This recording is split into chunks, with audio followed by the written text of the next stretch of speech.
အားလုံးပဲမင်္ဂလာပါဒီနေ့ဖတ်ပြပေးသွားမယ့်စာအုပ်ရဲ့အမည်ကတော့ဂျူးရဲ့မတ်တရားစာအုပ်ဖြစ်ပါတယ်အဆုံးထိနောက်တော့တာဆင်ပေးကြပါခင်ဗျာဂျူးမတ်တရားခန်းတစ်လူတို့ပျော်ရွှင်စွာဂျူးစုံမိသူမရှိတော့ယထာဆင်ခီးတဲ့တူ၏ဒုက္ခကိုတရားချင်းအချင်းခံစားရတော့အခါဗမာဆုံးချိန်တော့စိတ်ဆင်းရဲမှုပြင်ထန်တော့ပါဘူရာယုံအဆောက်အုံ၏အပြင်ဘက်တွင်မိုးဖိုးပွဲကြနေသောကြောင့်စိန်ဝင်းနာကလျက်ရှိသောသုံးဝင်းစီကိုသာလွယ်တကူငှားလိုက်ရလေသည်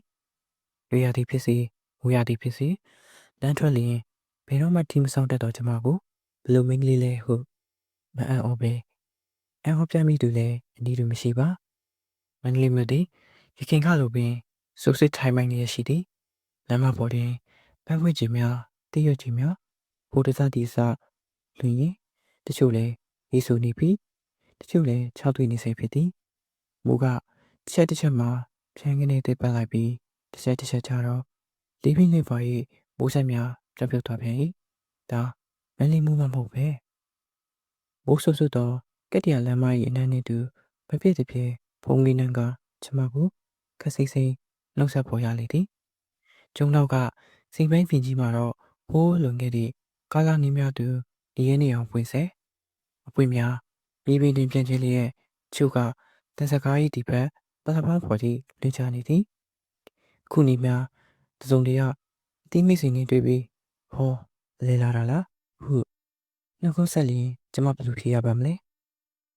ကျိုးရီပင်ပေါ်သို့မိုးဆက်များလွင့်ကနေလည်းပင်နှိမ့်မှုချနေသည်ရန်ရှိကျုံးရီပင်ဘက်တင်သာတွေ့ရတတ်သောပန်းနူးရောင်ချောင်းကိုပွင့်များစတင်မြင်ရလျင်ကျမတို့နေကလေးလိုရောက်လူပြီးရင်းနှီးနေကြထဏောင်းပင်များ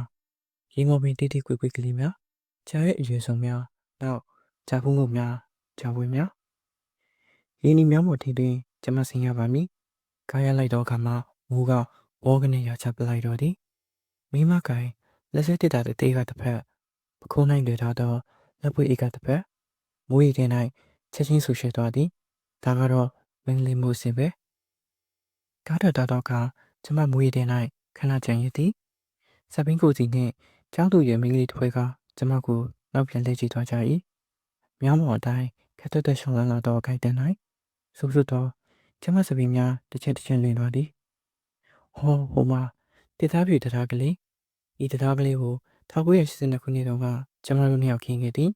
ဆေးဖြူကိုတော့ကျမကိုယ်တိုင်တုပ်ခဲ့သည်ဤတရားကလေးသည်ကျမကိုမောက်ကိုစားကျိုးဆိုသူဖြစ်လေသည်တရားပေါ်တွင်ရှိနေကြကလေးတစ်တိုင်းမရှိပါကျမတယောက်တည်းရေဆူရွှဲလျက်ဖြတ်တန်းလာရသည်ကြာဦးချံကိုင်းများရေးစည်းကြောင်း၏တိုက်တွန်းမှုကြောင့်ရိမ့်လွှဲနေကြသည်သူတို့ကိုကြည့်လျင်ကျမရင်ကယခုတိုင်နာကျင်စိတ်ဖြစ်ပါသည်ခြံဝင်းတကားသည်ပွင့်လျက်ရှိသည်ဘာပဲဖြစ်ဖြစ်တချင်ဒီမှာတော့အင်ရှင်အန်ဒီနှင့်ပရိသန္တာရစကားများဆိုရအောင်မည်။အိုးတယောက်တည်းလားဟုဒါသူမနှုတ်ဆက်တန်ရှိသည်။ကံကောင်းထောက်မှစွာအန်ကြီးအိမ်သည်ကျမတို့အင်္ဂလိပ်တစ်ဖက်မှရှိနေ၏ကျမခဏတော့ရှောင်နေလို့ရသည်။ကြည်စမ်းမအောင်နှင်းစီပင်များအတော်ရွှေထက်ကိုင်းလျက်ရှိပြီ။တစ်ပင်နှစ်ပင်သုံးပင်အိုးဟိုဘက်ကနှစ်ပင်ကမူးဆက်များအောက်တွင်ခြောက်တည်လျက်ရှိသည်။အင်းလေကျမလက်နှင့်မထိရတာဘလောက်တောင်ချပြီလေ။တနေ့နီးပါးရှိရောမည်။ဒီလောက်ရှင်တဲ့နေ့ဒီမှာအန်ကြီးကျေးဇူးပါပဲ။ဒေသလီကတုံးတီကိုတက်ပြီးတော့အခါကျင်းချင်းချမ်းမြေပေါ်ရောက်ချင်းမူးဆက်မှလွတ်သွား၏။တဆင်းမြီမှရီတို့စီချနေသည်။ကြည်စမ်းမူးရထဲမှာဘယ်တော့မဆိုထီမဆောင်ဘူး။အမြဲဆိုရွှဲလို့မြင်ဝင်စမ်းပါ။ကျမကြားနေကြစကားတဲ့တစ်ခုဖြစ်ကျမကိုချူစုမြည်သူမရှိပါ။တော့ပိတ်ထားသောတကားဘေးတွင်ကျမနာမည်စိုက်ဖို့ပြားတစ်ခုသာရှိတော်သည်။မူးသက်လီဖြင့်အနေငယ်ချမ်းစိတ်ဖြစ်သွား၏လက်ပွေးအိတ်ထဲမှထောက်ကိုကြပြကတိထုတ်ယူလိုက်သည်။ဤထောက်ကိုဖွင့်မိသည်ဟု၍ကျမတို့ရတာရှိတော်သည်။အိမ်ထဲသို့ဝင်လိုက်သောအခါထုံးစံတိုင်းတစ်တော်ဒီနံကတင်းဝဲလျက်ရှိသည်။မောင်နီတူကျမလည်းအံဖောရလောက်အောင်အိမ်ကလေးသည်တစ်တော်ဒီနံအမြင်တင်မွေးနေလေသည်။မောင်မိတ်တော်အခန်းကိုစံတော်ဝက်ဖြစ်မနေပဲဒေသတကျကျမလျှောက်သွားနိုင်၏ကျမတို့အခန်းမှာစပွဲကလထိုင်မရှိပါဟောဒီဘက်မှာတောက်ယူစဉ်ဒီဘက်ကထောင်ထားသောတင်ဖြူကနှစ်လိပ်ကျမမှတ်မိနေသည် နိုင်ရင်တစ်ဖက်သို့လျှောက်သွားပြီးမီးခလုတ်ကိုဆွဲချလိုက်သည်လင်းလက်သွားသောဖန်မီးချောင်းမီးရောင်အောက်တွင်နိုင်ရန်ကြီးကြီးမှန်တဲ့၌ဆိုကက်နေသောစပင်များနှင့်မျောလင်းချက်ကင်းမနေသောမျက်နှာတစ်ခုကိုရုပ်ကြည့်တွေ့ရသည်လက်ဆွဲတစ်တာကိုချမ်းမြေမော်သို့အသားရချလိုက်ပြီးအင်းကြီးအိတ်ခင်းတစ်လျှောက်ပိုးသည်စူးစမ်းကြည့်သည်ကျမမသိသည့်အချိန်တွင်တစုံတစ်ယောက်လာနေသွားသည့်တွင်မရှိပါရခင်တစ်ခေါက်ကျမပြန်တော့ကမိလော်ထားခဲ့သည့်တနခါပြိုးပင်ပေါက်ကလေးနှစ်ပင်မှာပန်းငယ်ကလေးများတွင်အရွက်တို့ပင်မရှိတော့ဘဲလိန်ချောက်သောအကိုင်းကလေးများသာကျန်တော့သည်ဒီအိမ်ကိုမောင်မရောက်လာတာတည်ကြသွားပြီမဟုတ်သေးပါဘူးလေဒီပင်ကလေးတွေဒီနေရာမှာရှိနေုံဖြင့်မောင်မလာဟုမပြောနိုင်ပါမောင်ကပန်းမီဆိုင်ဖို့ဝါသနာမှမပါပဲခုတည်းသောခန်းသည်တခါရက်စိတ်ပေးလျက်ရှိသည်ခန်းတကားထပ်တွင်တော့မောင်နမေဆိုင်ဖို့ပြကလေးရှိသည်ပြင်မှာအထင်ရှားရှိခွင့်မရတော့လဲညီသူများမမြင်နိုင်တော့တောက်ပိတ်ထားသောအိမ်ထဲရှိအခန်းတကားထပ်မှ၌ရှိစိတ်ဖြင့်ရှိလိမ့်မည်ဟုကျမရကုတ်တိုင်းယုံကြည်နေသေးသည်အခန်းတကားကိုတွန်းဖွင့်လိုက်၏မောင်ကိုနှမ်းမွေးတိုင်းရလိရှိသည့်ချိုးမြတ်သောမောက်ကိုနှံသည်ခန်းထဲတွင်ကျမလမ်းဆွတ်နာခြင်းစင်လောက်အောင်တိတိတတ်တာပွေးပြက်နေလေသည်မောင်ရောက်နေတာတော့မဖြစ်နိုင်ပါကတိကောင်းရင်မှမိခကုတ်ကိုဆိုင်းရိပ်ဖွင့်လိုက်သည်ကျမရင်ထဲမှာလိုက်ခနေလွှင့်ရသွားသည်ကတိပေါ်မှာတင်ပြူးတစ်ချက်သာရှိသည်စပွဲပေါ်တွင်ကျမထားခဲ့သည့်ပန်းဆိုင်ဦးတစ်ခုအတွင်း၌ဘာပန်းမသိနိုင်လောက်အောင်ခြောက်ထွေးနေသောနေစီပန်းတို့သည်ယခုတိုင်မလဲမပြိုရှိနေသေးသည်စပွဲပေါ်မှာကျမထားခဲ့သောစတော်ဘယ်ရီယိုဘူးနှင့်ပေါင်မုတ်လေးတွေထားနေရမကျွင်းသေးပါလက်ညှိုးလေးနှင့်အဖုံးကိုထိတိုးကြည့်လိုက်သည်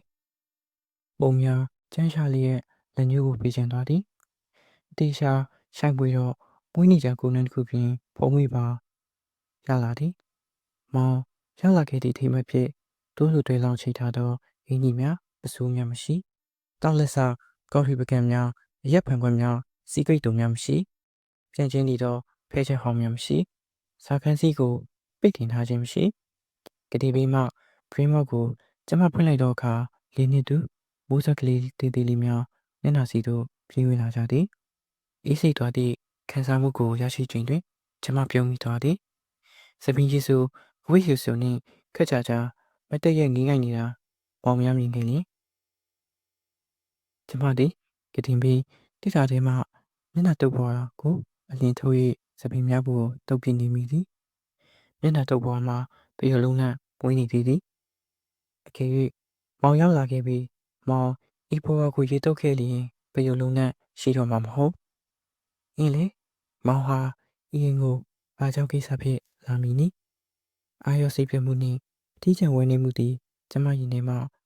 လေချောင်းစီအထိစိုးနေလာသည်ဘာတွေပဲဖြစ်နေတယောက်တည်းကြံနေရတော့သိကြပါသည်လက်စဲတက်တာကိုပြန်ယူ၍ရေဆိုးဝက်များကိုလဲသည့်အခါလဲတစုံတစ်ခုလိုအပ်နေသလိုခံစားရသည်ခန်းထဲရှိပုံများကိုစင်ကြယ်သွားအောင်အနည်းငယ်ပြင်းပြစွာလဲခြင်းတန်ရှင်းလိုက်ရင်မောင်ကိုထန်တာစိတ်များအနည်းငယ်ပြေးရောသွားလိမ့်မည်